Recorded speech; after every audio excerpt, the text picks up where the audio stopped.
Ini kan para senior-senior ini menggagas lomba cipta lagu Indonesia gitu ya.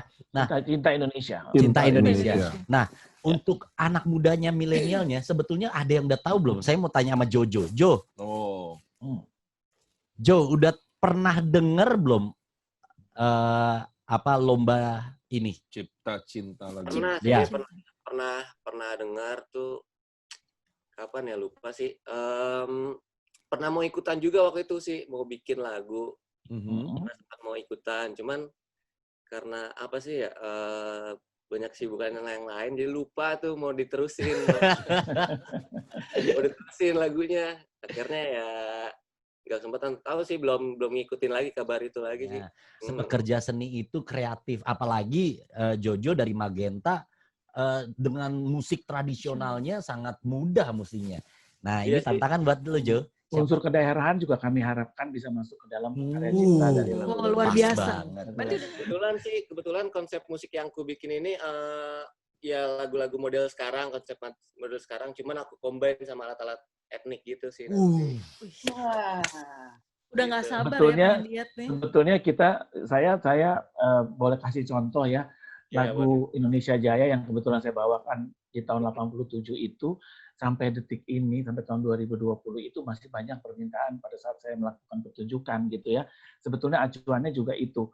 Artinya lagu itu adalah lagu yang berisi nilai-nilai moral ya. Tetapi milenial juga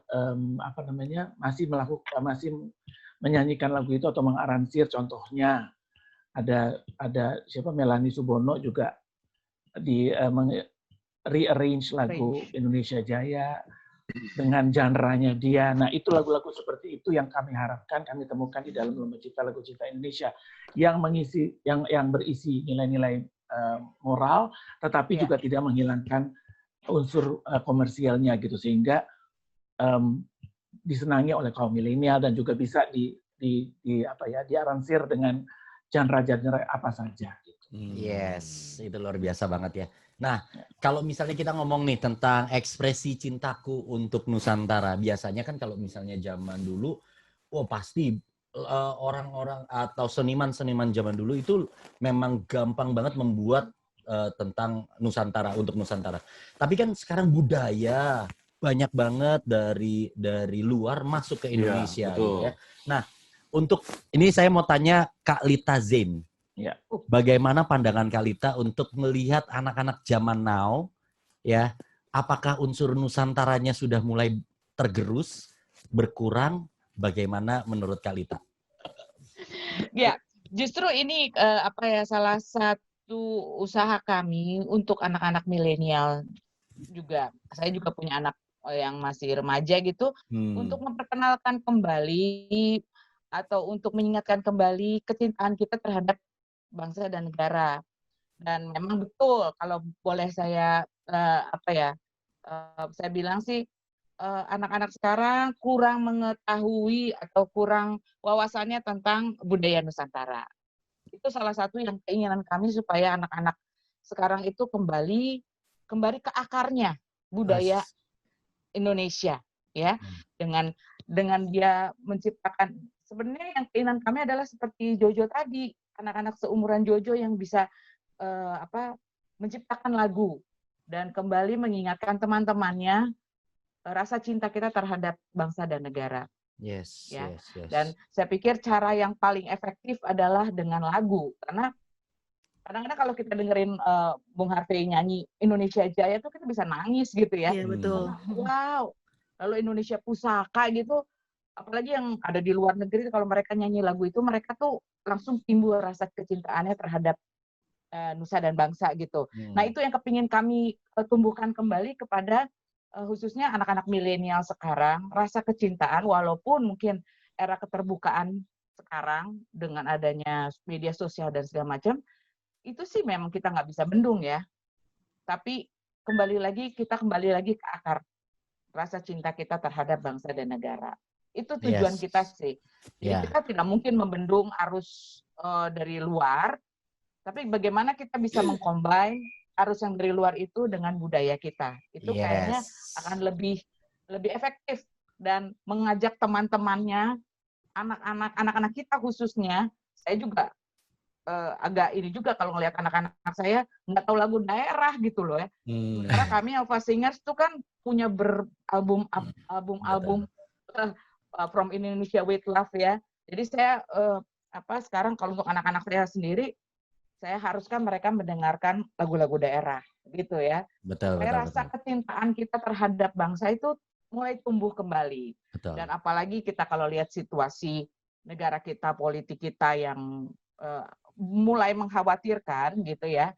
Jadi itu yang harus kita tanamkan dulu dari anak-anak kita. Khususnya juga mungkin nanti akan kita anak-anak kecil, anak-anak taman kanak-kanak itu yang harus kita mulai sih sebenarnya. Tapi untuk proyek kali ini ya untuk mungkin untuk milenial dan kolonial dulu deh. Nih, pendapat Siska sendiri tentang Nusantara itu apa sih, Sis?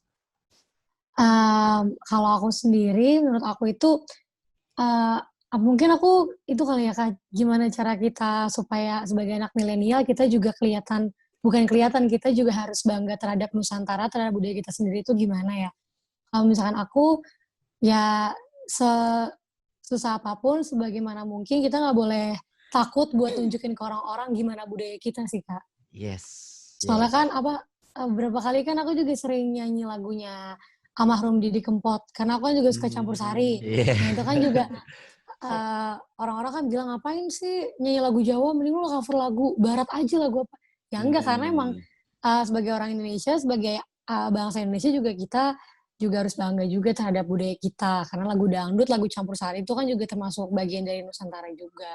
Yes, itu dia. Jadi kalau misalnya sebetulnya dengan kita berkarya aja, kita nyanyi, bahwa orang pun harus melihat, kita nggak boleh malu nunjukin bahwa kita orang Indonesia. Talenta kita bagus, Tuhan kasih bagus, ya kita tunjukin bahwa kita orang Indonesia. Menurut kamu tentang Nusantara itu apa sih, Vega? Nah, aku tuh sebenarnya suka banget loh, kayak aku kan kalau dari versiku, aku ini seorang penyanyi. Terus kayak lagu-lagu Nusantara tuh aku suka banget gitu, kayak lagu Indonesia, lagu daerah, terus keroncong, dangdut, campur sari segala macam itu aku suka. Cuman karena kebetulan aku tuh pekerjaannya, maksudnya kayak karirnya tuh lebih di lagu-lagu lain, maksudnya bahasa lain. Jadi gimana itu dituntut sama profesi sebenarnya, walaupun sebenarnya aku tuh suka banget sama lagu-lagu dari Indonesia sendiri, terus lagu-lagu Nusantara gitu lah yang kayak keroncong atau lagu-lagu lama Indonesia itu kayaknya apa ya, memorinya apa segala macam tuh lebih ngena aja gitu. Yes. Kayak gitu. Nah, ya kalau misalnya tuntutan profesi kita juga nggak bisa dipungkiri ya. Tapi kan paling tidak dia menunjukkan bahwa Vega ini adalah orang Indonesia yang cinta juga dengan Nusantara ya. Pesona Indonesia menurut Kristi bagaimana? Oke, kalau misalnya berbicara mengenai pesona Indonesia, jadi kalau di dunia pageant atau dunia kecantikan, ajang kecantikan, Indonesia tuh termasuk yang sebenarnya kalau when we bring our culture, itu tuh ada 3 item. Jadi selain keindahan alam, keindahan manusia, sama keindahan budayanya tuh balance banget. Jadi berkata 100% tuh semuanya pol-polan deh, 35, atau berapa puluh persen sampai benar-benar sempurna. Nah, berbicara mengenai keindahan alam Indonesia sendiri, itu sebenarnya yang nggak usah diomongin juga sebenarnya bagus banget gitu. Malah sebenarnya yang perlu di-highlight itu adalah kasihan banget ketika hidden game yang ada di beberapa pulau di Indonesia itu justru tereksplor sama orang luar negeri yang memang notabene lebih berani untuk eksplor misalnya sebuah pantai yang cantik banget. Kayak dulu gue inget banget Raja Ampat itu kurang lebih 10 tahun yang lalu itu naik karena ada orang bule yang ke sana. Bukan orang Indonesia sebenarnya kalau dilihat di garis bawahin lagi. Bahkan di tempat gue pun di Kupang gitu ya, Pulau Alor segala macam gitu memang udah cantik banget, tapi yang nge-up itu adalah orang luar negeri yang datang ke sana. Mungkin pas bagiannya orang luar negeri yang punya banyak followers, yang punya kesempatan untuk banyak influence, sehingga itu akhirnya boom, oh ini di Indonesia ya. Baru deh tuh orang-orang Indonesia yang mungkin lebih suka untuk menjadi follower atau tinggal ngikut aja, baru dia mulai ke sana dan lain-lain, sehingga tempat-tempat hidden game di Indonesia tuh bisa di-up lagi lah gitu sih kalau dari pariwisata ya. Tapi kalau ngomongin pariwisatanya mah udah pasti bagus banget sih, dan itu memang udah jadi fakta yang nggak bisa dibantah gitu loh, Rok. Robert, kan dirimu kan punya usaha travel ya? Nah, iya betul. Nah, ada nggak sih kepikiran untuk kayak misalnya kan biasa kalau travel kan ya paling lihat pemandangan, lihat individu ya, lihat yang pokoknya yang bagus-bagus lah ya. Nah, kalau misalnya mengajak bikin misalnya perjalanan edukasi tentang budaya. Nah kan kita di sini juga punya nih ada Jojo, gue nggak salah nih, ada Jojo yang dia mungkin punya tempat untuk bisa dilihat anak-anak gitu. Nah seperti itu, ada nggak sih kepikiran kamu bikin seperti itu? Jadi kayak wisata edukasi untuk memperkenalkan budaya tentang Indonesia. Oke, jadi sebenarnya kalau dari pengalamanku pribadi, yang aku kerjain sekarang emang what I've been through belum bikin destinasi Indonesia. Tapi emang karena dari dulu sebenarnya udah kepikiran dan ini udah mulai eksekusi, namanya nanti Arah Destinations. Jadi sebenarnya Arah Destinations ini sebenarnya tour operator yang mengkhususkan untuk sebenarnya wisatawan mancanegara, terutama wisatawan Eropa, Jepang, karena emang base-nya di situ untuk dibawa ke Indonesia. Tapi emang nggak menutup kemungkinan buat wisatawan lokal juga cobain kayak experience baru yang ada di destinasi-destinasi lokal gitu. Tapi sebenarnya kalau mengacu tadi wisata edukasi, sebenarnya to be honest, orang Indonesia pasti ada aja yang interest, tapi itu cukup niche. Jadi harus ditunjang juga kayak wisata edukasi ini menariknya kayak gimana, karena pasti harus balance gitu loh antara demand dan juga trennya juga kayak gimana.